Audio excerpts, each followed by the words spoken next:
These are all about the gnarly rides and epic sales. Welcome to WatchMojo.com, and today we're counting down our picks for the top 10 extreme sports. Stop. Drop. For this list, we're looking at recognized extreme sports that involve a bit of skill, technique, and intelligence. So with all due respect to the running of the bulls, which involves running and attentiveness, that event didn't make our list. Number 10, bull riding. Play the game, you take the pain, you know the dangers, and you're willing to pay for them to do what you love doing. So you think you're a tough guy, eh? Well, let's see you last 8 seconds getting your ass or twig and berries handed to you on top of a raging bull. Some people get their kicks by running away from such beasts. But whether you're an American rider or one overseas, there's nothing quite like the intensity of preparing for and executing this challenge. You step off of one of those bulls, you're 10 foot tall and bulletproof. It takes a certain breed to sustain this kind of lifestyle. And while people flock to events to see bull riders do their thing, there's not much they can do when the bull hits the fan. And then all of a sudden, going from perfect to horrible. Number 9, volcano surfing. I push off. Moments later, I'm ass-turning down the pumice. The advent of this 21st century extreme sport has been credited to Zoltan Istvan, and it involves a bumpy ride to the dark side of an actual volcano. That's right, a couple thousand years ago, the poor residents of Pompeii were essentially buried alive thanks to Mount Vesuvius. And now, adventurers fight back against volcanoes, so to speak, by getting all up in their business. Go! Yeah!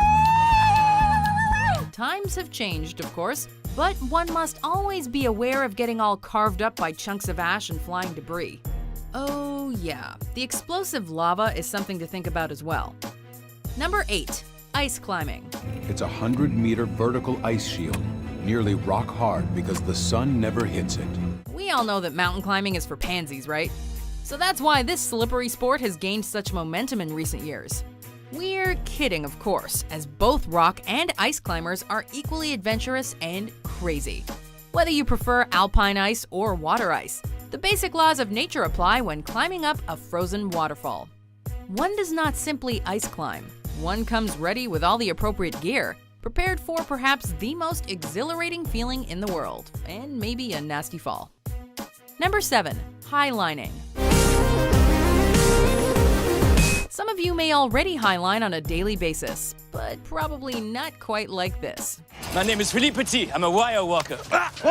Featured in the 2015 film The Walk, highlining is the form of slacklining that is done at challenging heights.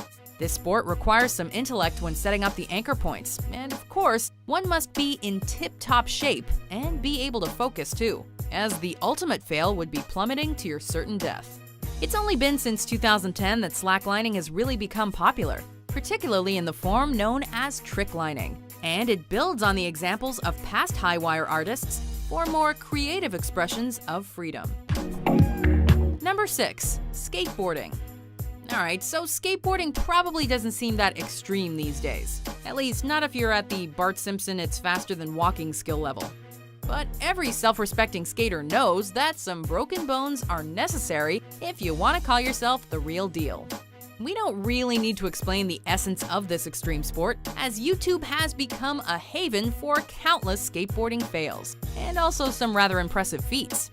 The activity is something of a gateway sport for extreme individuals, and a culture in its own right. You either skate or you don't. Number 5, creeking, also known as steep creeking. Sure, one may enjoy kayaking or canoeing, but that doesn't necessarily mean you enjoy literal downward spirals off waterfalls. But if this does sound like you, then you're a creeker. Congrats on having a name.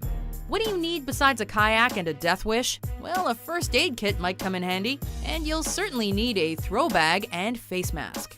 Those living in the Appalachians have come to know creeking all too well, and there's nothing like experiencing a first descent, whether it's your own or with somebody else.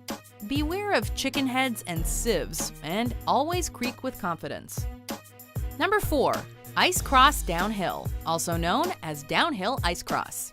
I'm high in my life right now, nothing like it. The average person typically struggles when trying to lace up a pair of ice skates, and even more so with the actual act of skating. But if you grew up playing hockey and know how to maintain a certain balance, then you'll find some value with ice cross downhill. Holy moly! Hey! Do you think they can go any faster than me? Here's what happens. Skaters shoot down a walled track and try not to break their asses.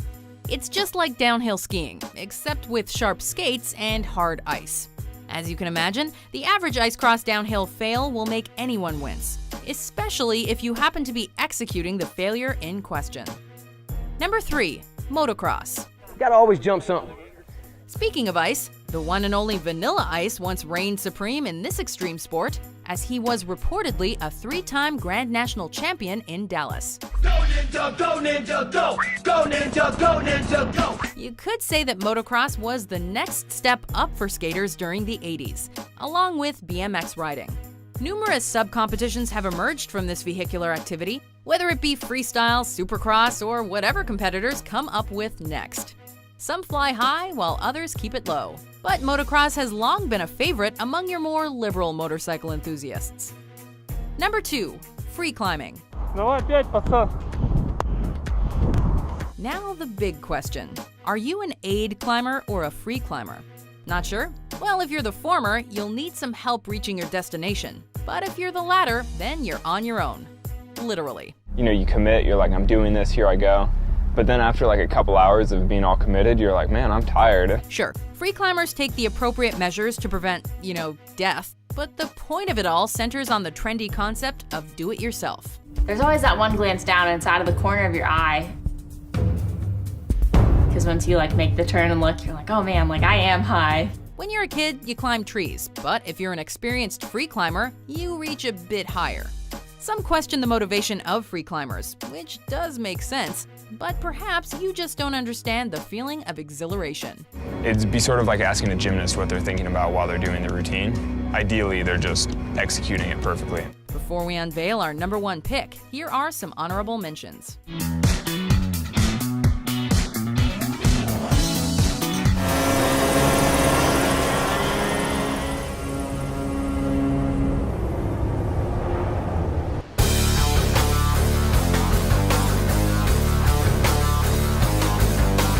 It feels good to be out here, to be back on the trail, making miles. Number 1, wingsuit flying, also known as wingsuiting. If you're too scared to skydive or base jump, then you definitely won't be wingsuit flying. With the suit itself emerging in various forms since the late 90s, one may actually transform into a Birdman, a Batman, or even a squirrel, depending on your stylistic preferences while practicing this sport. Of course, a parachute will be needed for a safe landing, and you may also need a hefty set of balls or a sturdy pair of ovaries. With the arrival of jet-powered wingsuits in recent years, there's no telling how this extreme sport will evolve for space oddities in the coming decades.